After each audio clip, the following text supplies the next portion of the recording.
Chronicles of the Wolf is a solid Castlevania-style retro game. It captures most the feel of the Super Nintendo entry, with some of the back and forth of Simon's Quest and the map re-exploration elements of Symphony of the Night.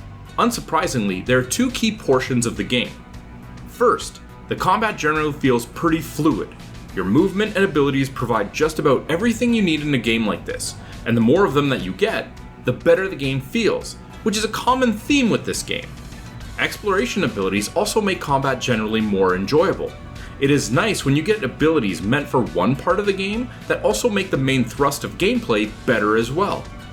Unlike Castlevania 4 though, you do not have a whip, which would trivialize the game and is part of what makes combat in this game a bit weak, especially early on.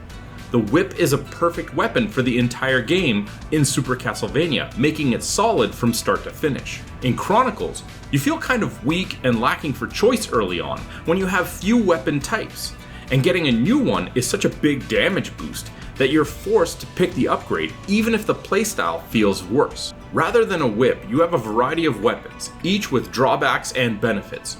Generally, the two-handed sword seems best with a large attack arc that makes it easy to hit enemies, including flying and small foes like snakes. It is also easier to hit bosses, which despite often being massive, almost all have a small weak point you have to target. And finding the weapon that lets you strike the boss without some sort of dodge-jump combo is usually the winning strategy. Unfortunately, most other weapons have narrow attack arcs, but are faster. The guns of course have long range, but they make it hard to hit anything that is not at eye level. And if there is one negative about the combat, it is not that weapons have drawbacks, that is fair. It is that every weapon has the exact same drawback aside from the greatsword.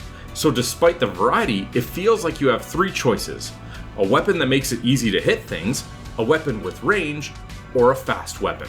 On top of the combat being mostly fun, it also provides foes that are enjoyable to kill in areas that are fun to kill them in. For a small studio game, it has great foe, boss, and backdrop variety. Their art team did a good job of making this look like a second SNES Castlevania, as did music and sound design. If there is a small nitpick, some of the ledges do not pop out particularly well. Seeming like they are part of the backdrop, there were parts where it was not clear you could jump over something or were about to fall through the ground. But that is not a consistent problem. The second main pillar of the game is that it has all the hallmarks of a Metroidvania in terms of exploration.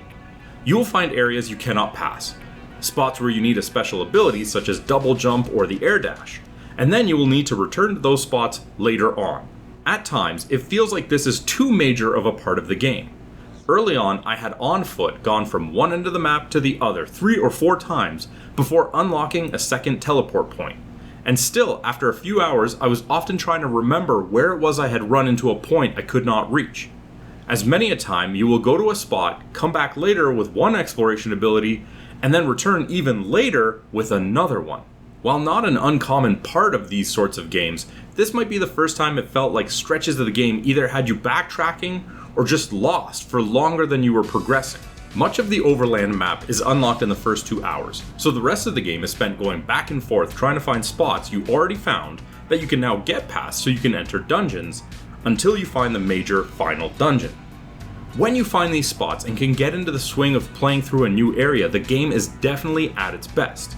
As said before, Chronicles of the Wolf gets better the more you play it, as long as you don't get stymied by a long period of doing nothing. If you can get past the initial stretch and reach the castle, you will have gotten past all the parts of the game that feel a bit obnoxious. Chronicles of the Wolf is a good game bordering on great. An easy must-play for fans of Super Castlevania, especially since almost every Metroidvania game either goes all the way back to the NES era, or more often sticks with emulating Symphony of the Night. The slightly stiff but still solid controls, the long periods of exploration early on, the retro "what am I even supposed to do right now" feeling. This game hits those nostalgia points head on, but may also be frustrating if this is not what you are looking for from games, or do not have the patience for retreading things you have done multiple times before. Chronicles of the Wolf earns a 7 out of 10.